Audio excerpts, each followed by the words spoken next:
প্রিয় ভিউয়ার্স, আজকে আপনাদেরকে দেখাবো প্রাকৃতিক পরিবেশে মাছ শিকারের চমৎকার ভিডিও। প্রকৃতির সৌন্দর্য অবলোকনে ঘুরতে ঘুরতে আজকে যে নদীটির পাশে এসে দাঁড়িয়েছি, নদীটিকে দেখতে যেমনটা সুন্দর মনে হয়, বাস্তবিক অর্থে তার চেয়েও বেশি সুন্দর এই নদীটি। স্বচ্ছ পানির ধারা স্পষ্ট করে দেয় নদীটির গভীরতাকে, তারপরেও থেমে নেই মাছ শিকার। বিভিন্ন জায়গা থেকে নানান ধরনের, নানান শ্রেণীর, নানান পেশা, নানান বয়সের মানুষ এসে এখানে মাছ শিকার করছে যার যার মতো করে।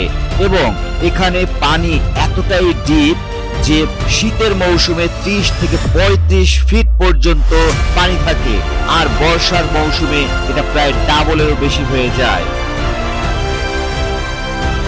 অল্প দূরেই দেখতে পাচ্ছেন একজন বয়সিয়ান কাকা খুব ধৈর্যের সাথে সর্বোচ্চটা দিয়ে চেষ্টা চালিয়ে যাচ্ছে এই মাছ শিকারের। নদীর ঠিক ওপারটায় দুইজন পরিশ্রমী শিকারী দেখতে পাচ্ছি, যারা চেষ্টা চালিয়ে যাচ্ছে, তাদের চেষ্টায় কোনো কমতি নাই। কিছু মাছ পাচ্ছে, আবার দেখা যায় কিছু মাছ ছুটে যাচ্ছে, হিট মিস হচ্ছে। যাই হোক, দেখা যাক সারা দিনের ফলাফল কি হয় তাদের। এবার আসুন নদীটির পরিচয় জানা যাক। টাঙ্গাইলের বাসাইলে ডাবনাজর ব্রিজের ঠিক নিচে প্রবাহিত হওয়া এই নদীটিই হচ্ছে আমি যার প্রশংসায় পঞ্চমুখ, সেই নদীটি যার পাশে আমি দাঁড়িয়ে আছি। আর নদীটির নাম হচ্ছে ঝিনাই নদী। শিকারীরা সারাদিনের জন্য খাবার নিয়ে আসেন এবং এখানে এক ধরনের বনভোজনের মতোই আয়োজন হয়।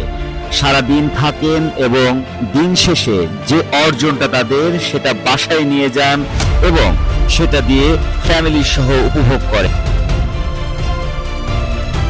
রাস্তার ঠিক নিচে আমরা নদীর পাড়ে যেখানে অবস্থান করছি, বন্ধুরা দেখতে পাচ্ছেন কতটা খাড়া স্লোপিং, যেখানে প্রতি বছরই নদী ভাঙন হয়, যার জন্য এখানে আমরা দেখতে পাচ্ছি ব্লক এবং জিও ব্যাগ দিয়ে এই ভাঙন রোধ করার সিস্টেমটা অ্যাপ্লাই করা আছে। এবং যে জিও ব্যাগের উপরে বসেই তারা এখন মাছ শিকার করছে। আজকের মাছ ধরায় বেশ কয়েকটি হিট আমরা লক্ষ্য করেছি, কিন্তু অনেকগুলো মাছ কেটে যাওয়ার দৃশ্য আমরা অবলোকন করেছি।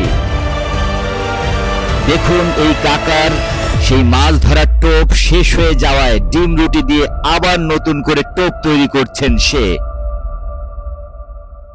সারাদিন পরিশ্রম করে কিছু না কিছু না পেলে আসলেই খুব খারাপ লাগে। তারপরেও এই শিকারীদের ধৈর্য দেখে আমরা বিস্মিত না হয়ে পারছি না।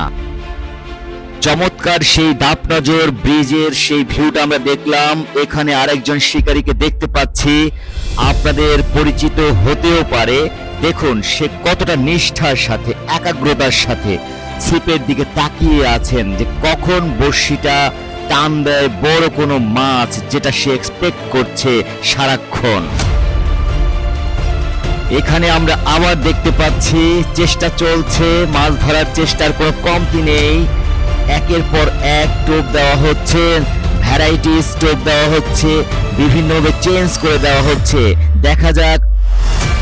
অবশেষে সেই মহেন্দ্রক্ষণ আমরা পেয়ে গেলাম একটি মাছ, সত্যি নদীর চকচকে ঝকঝকে একটি শিরন মাছ।